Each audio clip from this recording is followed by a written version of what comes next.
Throughout history, royals around the globe have used crowns as a symbol of status. Depending on the cultural values and wealth of a community, each crown is unique. The wearing of such headgear has always been a strong symbol of power and wealth, dating back to our earliest records of civilization. Maybe the idea was to simply to make the wearer the tallest in the village, or to stand out as the chief. Who knows? Whatever the reason, a crown is a sought-after piece, and indirectly these have been the cause of quite a few spats over the years.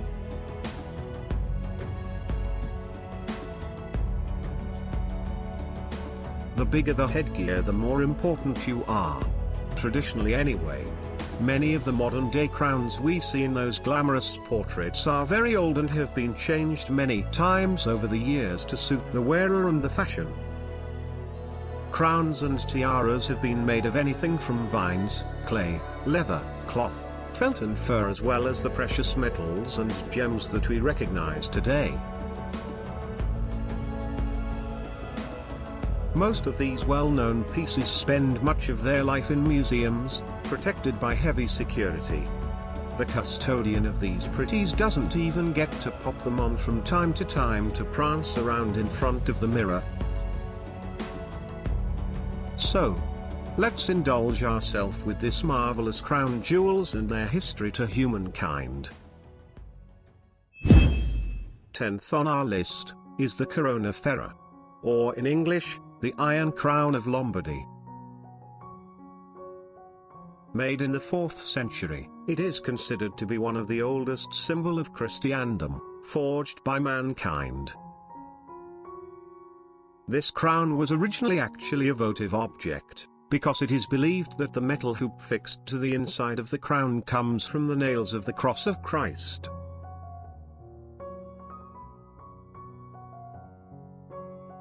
The outer circlet of the crown is made of 6 segments of beaten gold, partly enameled, joined together by hinges. It is set with 22 gemstones that stand out in relief, in the form of crosses and flowers. The crown was certainly in use for the coronation of the kings of Italy by the 14th century, and presumably since at least the 11th. However, according to a more recent study, the crown in its current state is the result of 2 different works made between the 4th to 5th and the 9th century. This seems to validate the legends about the origin of the crown, that date it back to the Lombard era and the coronation of their kings. The last to be crowned with the Iron Crown was Emperor Ferdinand I, in his role as King of Lombardy and Venetia. This occurred in Milan, on September 6, 1838. Currently the crown is kept in the Cathedral of Monza, near Milan. 9th on our list is the Crown of the Andes. This is the only crown in the list that is not made for mankind. It is far more divine. It was for the Virgin Mary, the Immaculate Conception of Popayán, Colombia. It took 6 years to complete, with 25 goldsmith, 5.3 pounds of pure 20-carat gold, and 1,500 carats of vibrant green Colombian emeralds. Finish in 1599. It was only used during special occasions. In 1650 the crown was stolen by the English pirates, only to lose it in a street fight 3 days after. And in 1812 the crown was found and returned to Popayán by Libertador Simón Bolívar. Currently, the crown is on display at the New York Metropolitan Museum of Arts. Created through the virtuosity of the Spanish colonial artists, the crown serves as a vivid expression of the cultural values and aspirations of the community within which it was made and used.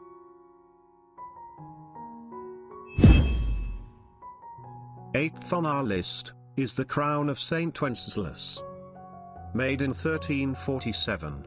It was made for the 11th King of Bohemia and Holy Roman Emperor Charles IV, from the House of Luxembourg. He had it made for his coronation, dedicating it to the first patron saint of the country, St. Wenceslas, and bequeathed it as a state crown for the coronation of future Bohemian kings. The St. Wenceslas crown is made of 21 to 22 carat, 88 to 92% gold and decorated with precious stones and pearls. Unlike many other European royal treasures, the St. Wenceslas crown is not displayed publicly, and only a replica is shown. It is kept in a chamber within St. Vitus Cathedral, accessible by a door in the St. Wenceslas Chapel. The jewels are only taken from the chamber and displayed for periods of several days on notable occasions, approximately once every 5 years. The crown was last exhibited in May 2016 to mark the 700th anniversary of the birth of Charles IV. Number 7. The Royal Crown of Nepal. The crown consisted of 730 diamonds, over 2,000 pearls, precious rubies, large carats of emeralds and other gems. The earliest record of the crown was when it was shown in the portrait of the first king of Nepal, King Prithvi, in 1768. The crown was last used during the coronation of King Jayehendra way back in 2001. And sad to say that, after 239 years of the Shah dynasty, it came to an end on 2008 when King Jayehendra stepped down as monarch, and Nepal was declared as republic and no longer a kingdom. Next on the list is the Holy Crown of Hungary, also known as the Crown of Saint Stephen. The crown was the coronation crown used by the Kingdom of Hungary for most of its existence since the 1st century. No king of Hungary was regarded as having been truly legitimate king without being crowned with it. It was first called the Holy Crown in 1256. During the 14th century, royal power came to be represented not simply by a crown, but by just one specific object, the Holy Crown. This also meant that the Kingdom of Hungary was a special state. They were not looking for a crown to inaugurate a king, but rather, they were looking for a king for the crown, as written by Crown Guard Peter of A. He also depicts that the Holy Crown is for the Hungarians what the Lost Ark is for the Jewish people. The last king to be coronated by the crown was King Charles IV, on December 30, 1916. The last Hungarian king was a tragic hero who searched for peace in a situation in which a victory for his allies would have posed at least as big a threat to the people of the Austro-Hungarian Empire, as a victory for the Entente powers would have done. During the Second World War, the crown was kept in the United States of America, and on January 6, 1978 it was returned to the Hungarian people and was placed on the National Museum of Hungary. Currently the crown rests on the Parliament House of Hungary, where it symbolizes the country from ancient times to the present. Fifth on our list is the Empress Crown of Persia. Following in the footsteps of policies initiated under the White Revolution that directed the further emancipation of Iranian women, Mohammad Reza Shah determined to make a symbolic gesture by crowning his consort, Empress Farah, during his own elaborate coronation ceremony in October 1967. Until that date, the wives of Persian monarchs had never been crowned since the Muslim conquest of Iran, so it was therefore necessary to design a new crown for the occasion. The frame of the crown is made of white gold and is lined with a cap of green velvet. The crown contains 36 emeralds, 105 pearls, 34 rubies, 2 spinels, and 1,469 diamonds. Empress Farah Pahlavi was the first female monarch to be crowned in the 2,500 years of the Shah dynasty and unfortunately its last. Fourth on our list is the St. Edward's Crown. It is the centerpiece of the crown jewels of the United Kingdom. Named after Saint Edward the Confessor, it has been traditionally used to crown English and British monarchs at their coronations since the 13th century.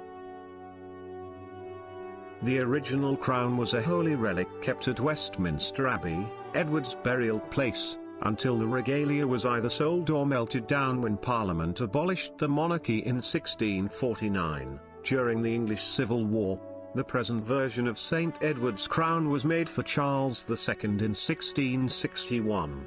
It is solid gold and is decorated with 444 precious and semi-precious stones. After 1689, it was not used to crown a monarch for over 200 years. In 1911, the tradition was revived by George V, and all subsequent monarchs have been crowned using St. Edward's crown, and the last one who used it was Queen Elizabeth II, the current monarch of the United Kingdom since 1953.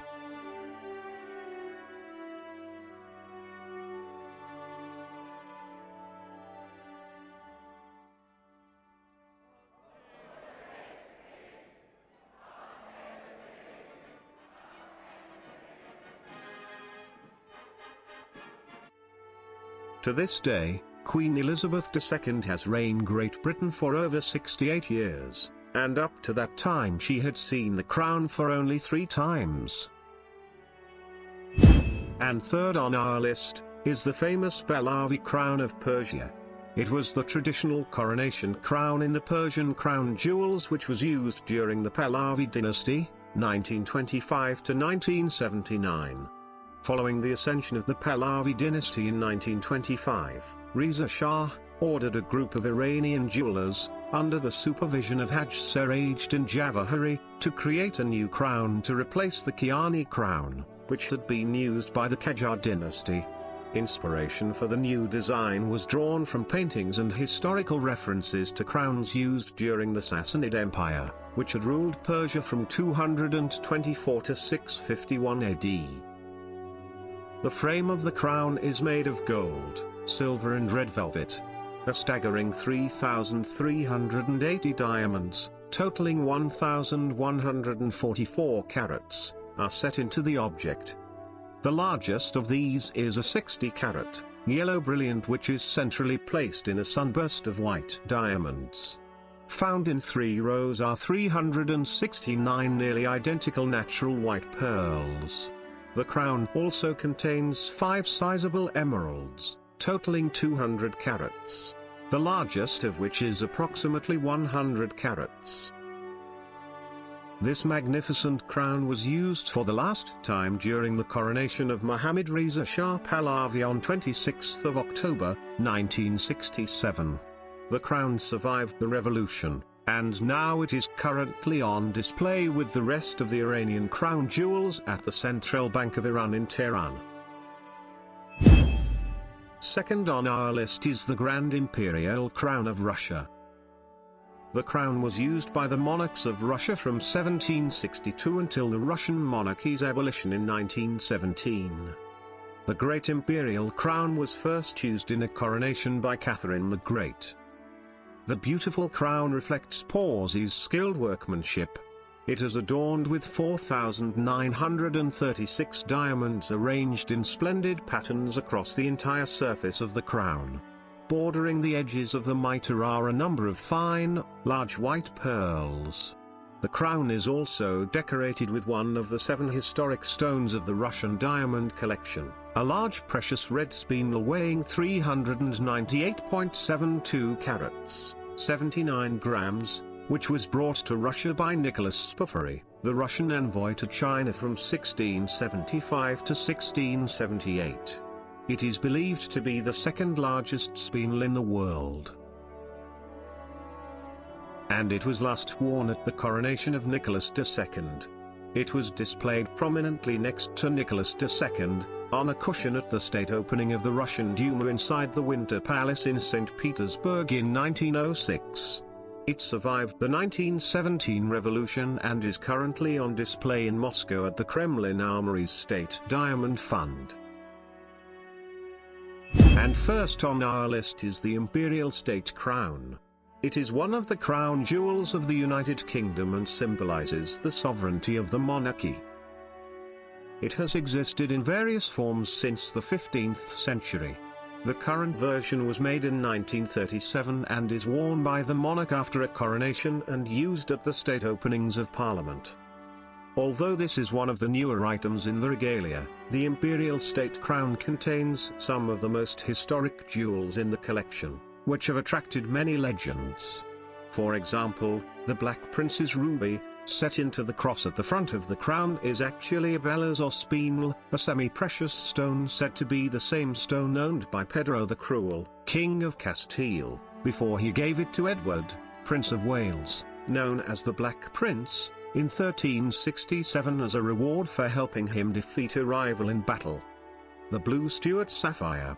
This sapphire was reputedly smuggled out of the country by James II when he fled in 1688. It now adorns the back of the imperial state crown. The Cullinan II, a 317.4 carats diamond type II internally flawless, is the second largest stone in the crown jewel of England, is set into the front band of the imperial state crown. The imperial state crown is the crown that the monarch wears as they leave Westminster Abbey after the coronation. It is also used on formal occasions, most notably the state opening of Parliament.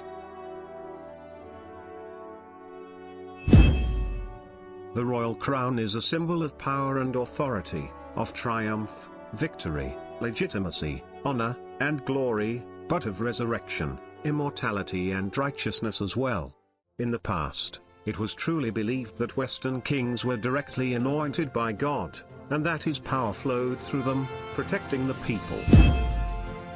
Whatever they represent today, the crowns, coronets or diadems of royal families are an important part of cultures around the world and, if not for that, they still have a historical value and an artistic one, because they were made by the finest jewelers and craftsmen of the time.